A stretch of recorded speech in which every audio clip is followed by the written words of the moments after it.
Welcome back to Inside Sources. Today we are opening the show with a discussion about what has happened to public interest in Nigeria's governance and politics. From Lagos State to Rivers State to Osun State, in National Assembly and several other places, we see all kinds of personal feuds and all kinds of drama that the Nigerian people did not vote for, taking the front of the news.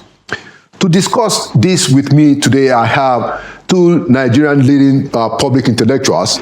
To my immediate right, I have a strategist policy advisor who is also the group CEO of Global Investment Company, a trade and investment expert, and a public intellectual, Malam Baba Yusuf. Malam, welcome back to Inside Sources. Thank you. It's always a pleasure to be here. Thank you for coming. Thank you, Prof. And to my far right, to his immediate right, I have somebody who is also a public intellectual, especially in the area of public budgeting and also a management consultant. I'd like to welcome back to Inside Sources, Dr. Emeka Ejikoyi. Thank you very much. Doctor, you're welcome back to Inside Sources. Thank you very much for having me. All right, so I want us to get right into this and, try and ask the question or answer the question.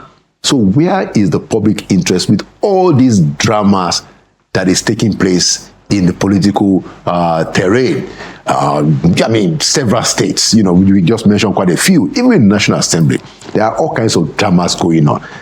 Who is holding the fort for the people?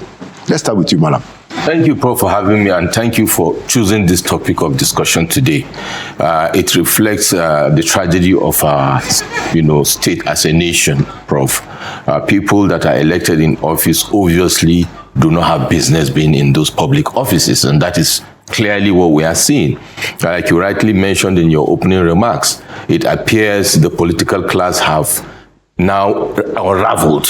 So to show that actually they are not there for the interest of their people, neither are they there for the interest of Nigerians. Largely so, of course, it goes without saying that we have a fraction of them, the politicians and the public office holders that are good people of good standing. But then the majority, pulls the weight. And to that extent, what we are seeing today is a reflection of how dire our situation is. In the last 2 weeks, those scenarios you have painted have pushed down, even in our media, presentation, reprioritized the issues on the table, local and international, Prof, that the discussion is around what I call, quote unquote, petty issues as far as Nigerians are concerned. Multidimensional poverty, insecurity, food insecurity, a lot of issues. And I have not seen the dramatis personae, in this case in the executive or in the legislature or in the judiciary, and interestingly even at national and state subnational levels, focusing on those core issues, or even to have what I call the moderators in the park. Some people to raise their hands and say, hey, we are actually derailing, like you rightly say, let us come back and focus on these issues. I'm not minimizing their core political interest, but I thought those should take the basket over and behind the key issues, socio-political issues we're having. Well, let's not forget the state the country was when President Bola Ahmed Tinubu took over, and all the promises that Mr. President made, and the governors and the legislators. And the time is fast ticking. Interestingly, in the next couple of months, we are going to run into midterm. If it is a country where we do midterm elections, they would be preparing for that. What is the scorecard? And then what we have is people coming to do self-appraisal at the end of the day. But the bottom line is this: all the arms of government and all the divisions of government are running below par because the core initial interest of going to hold public office ab initio is not actually for the interest of the people. That is what has been demonstrated so far. Interesting. Thank you for those opening comments. Let's take it to Dr. Ejikoyi. Please, what's your take? Yeah, honestly, but for me, I think the basic thing is that there's a complete disconnect between these political actors and the citizens to whom they are supposed to serve. The structure of governance in Nigeria is so defective that when you enter there, into that office, there is nothing to tell you that, look, I'm here to serve the citizenry. There is nothing. The structure is such that there should be an activity process driven by a structure that will link the elected officials to the citizenry. through the bureaucracy. It is not there. You have a governance structure in Nigeria where our civil service is so powerful, and then the elected officials are so, I don't want to use a very harsh word, but they're so probably uninformed about what they're supposed to do, rather than understanding, look, I am supposed to put the judiciary, that the judiciary is here to help me serve the people. So the judiciary, I should keep the judiciary under effective control to deploy it and get to the people to know what the people really want. It is when you have a structure. I tell anybody that cares to know that, look, no matter who you bring on board in Nigeria as an elected, the only elected chief executive officer in the position of the president, who doubles in that capacity as a chief policy maker, and you don't have an element for coordination. What is coordination, Laolu, my brother? The process of where you get a group of people to transmit information that aligns their individual activities towards the achievement of a common objective, right? Today, the president has come and says, renewed hope. Where is the structure? Where is the instrument, the activity process that helps him to put the judiciary under effective control in order to get you mean legislature? I mean the bureaucracy, not the legislature. Okay, because you are saying judiciary. No, I mean the bureaucracy, the civil servants in Nigeria. Right. You see, because we have not gotten to say, you guys, the government in this case now, the legislature, the executive, for me, not necessarily the judiciary, because for me, I compare the judiciary to the government itself, because it is only the legislature and the executive that are there to deliver service, use our resources to deliver services for improving the quality of our livelihood, which is the primary purpose of governance, improving the quality of livelihood of the citizenry. But when you enter there and you don't have a structure first that will link you to the people, look at the office of the minister, the primary interface between the government and the civil service. Where is the instrument that empowers the minister to coordinate the civil service? It's not existing. You look at the office of the president. Where is the institutional agency that empowers you through monitoring and evaluation? Because coordination can only thrive on monitoring and evaluation, and monitoring and evaluation can only thrive on the auditing of administrative performance. What is the instrument available to Mr. President for auditing the administrative performance of our civil servants? Look at you've been there. Where is it? Well, the president has somebody that is in charge of coordination and policy. That's what I'm saying. Look at that role of that woman. I pity her situation, because she has gone in there. They have not given her the job of playing the role of the president. What she should be doing is what this Taiwo Yedele guy is doing. That guy is like an expert. He has developed an idea, which is now being turned into a budgetary that the president has bought into, is fighting to get it implemented. When they implement, and it will now, the budgetary reform, the tax reform team will now act as an administrative process to run our the tax administration of the country. Now you're bringing this lady, I pity her situation. She is supposed to be an advisor that should actually develop idea for the president to now say, look, this idea is good, let's implement it and reform the system. You're not bringing her and saying she should be the one to coordinate. It should be the president that should be coordinating governance. Okay. I don't know if you understand what I'm saying. I get your point, and I want Malam to also come in here, to say that, so you have raised a quite a unique dimension to it. Yeah. You are saying that is the structure, now, and I take that point. But I want us to focus on the drama that we are seeing in those places. And you're right, it's everywhere. I want us to focus on it. The people that were elected, even those who were appointed, they swore to an oath. Absolutely. They swore to an oath of allegiance, and they swore to an oath that says that they will stick by the Constitution. And it is clear what they are, at that level, they know that they were not elected for their personal interests.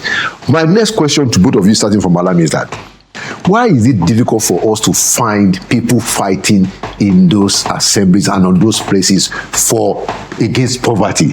Why are we not having a fight against, the fact that, the healthcare is bad? Why is somebody not banging the table on the issues that are important to the people? Thank you very much, because the people that are there are ab initio not the people that should be there. You can't give what you don't have. And what am I saying? You can be a PhD, you can be a professor, you can have long-standing years of service and experience, professionalism. But the spirit that pushes you into that office in terms of your own intent, and then what the society, how the society propels you to deliver, and that is the leadership recruitment process, are the key pillars that will ensure that people stay the course in delivering what is expected of them, swearing an oath to an oath or not. We are seeing in other climes where people don't even profess any religion, and they stay true to deliver their mandates, and their words are their bonds, even if they don't have belief in the key religions. The atheists are free thinkers, because the society itself, the people, the consciousness of the people that are being led is different. Today we have a society that is highly, multidimensionally poor, and all these variables that have distracted them, and people there's so much apathy, even amongst the elites, with regards to, I don't want to join this politics, because when I join it, I won't even be allowed to actually deliver the mandate the way I would have wanted to do it. I will be hamstrung from doing it, and I will end up actually swimming against the tides. And we've seen it in due respect to people of quality that we have seen. Either, let's even use the Fourth Republic, for example, they get swept away with the tide. In fact, sometimes even there are people who will be telling them, we don't want too much grammar, what do you have for us? So it goes back to the fundamental erosion of our core value systems as a people. Because indeed, leaders are a reflection of society, Prof. I'm a believer in that, firmly so. Without prejudice to the fact that a minority group can have a choking hold on the majority. But we are saying we are in a democracy. So the leadership recruitment process is an issue. And then who drives the leadership recruitment process? Is it INEC? Is it the political parties? No. It is still the people. So the consciousness of the fact that we, the people, are supposed to be the ones to agree with regards to the leadership recruitment process from our communities and our homes is what will take the right people into those fora, whether it is the legislature or even the judiciary. And it is because that is lacking. That is why the good guys, quote and unquote, whether it is in the parliament or so, will either have their voice drowned by the majority of these people that have no qualms about us, or will just decide to just give up because they are swimming against the tide. And that is why I call it the tragedy of leadership in Nigeria. Interesting, very interesting point. So you said something that connects to what Dr. Emeka had said, So you are saying that it's the structure of the selection itself, So Dr. Ejikore, because I know that you are very concerned about structure. Isn't that the structure that we need to fix first? So that we can avoid a situation where people emerge who have no idea what is called public interest. Don't you think that is a structural defect? Beautiful. Precisely what we are facing in Nigeria is structural deficiency. Exactly that's our problem. But let me go into your question, which he answered. Practically, let's say, take the example of what happened when the IGP was presenting his budget. I think either to the Senate or the National Assembly. Where the two legislators said, I think senators said, look, what he is reading is not what we have. That is the culture there. I tell Nigerians, look at that. They all know. They all know what is happening. It is just unfortunate for those two. That is how would I describe it? The Judas amongst the 12. Those two guys were probably not in more virtuous terms now, not as in the vice of the Bible.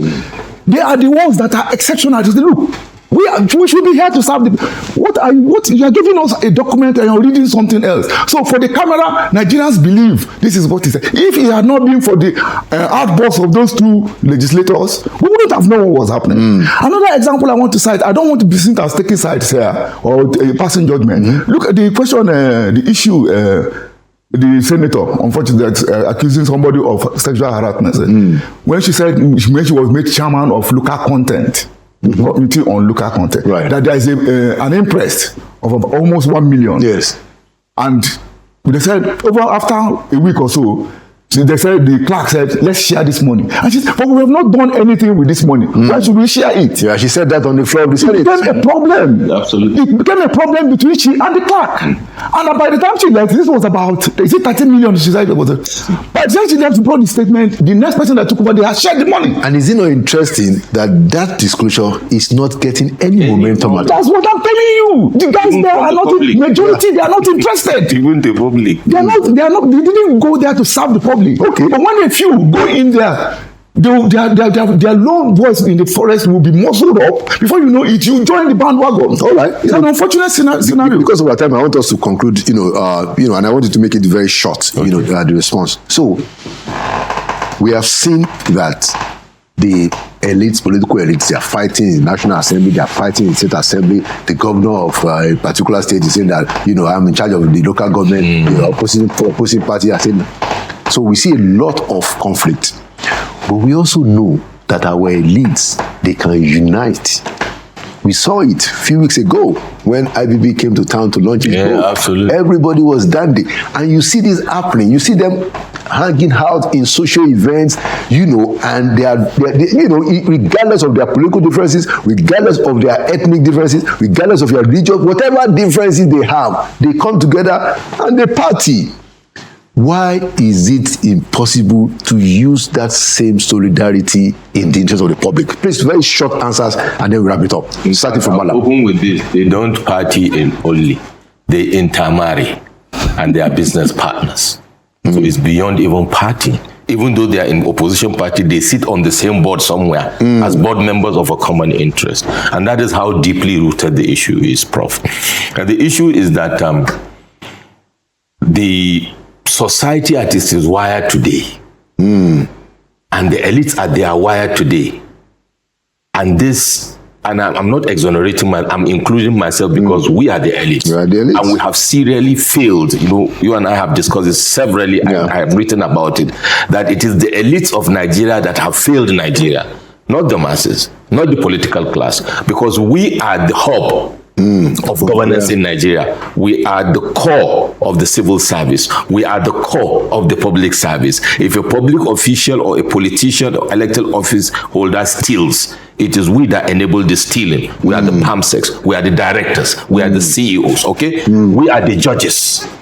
We are the INEC officials. So now we need to contextualize that, and if we are speaking this way and advocating, we need to understand the root cause of the problem, and the root cause of the problem of Nigeria are the elites. The elites have been sucked into a sense of entitlement. And so long as Malam Baba Yusuf, Prophet Lawi Akande, or Doctor are comfortable, speaking metaphorically, we are okay. It should just go.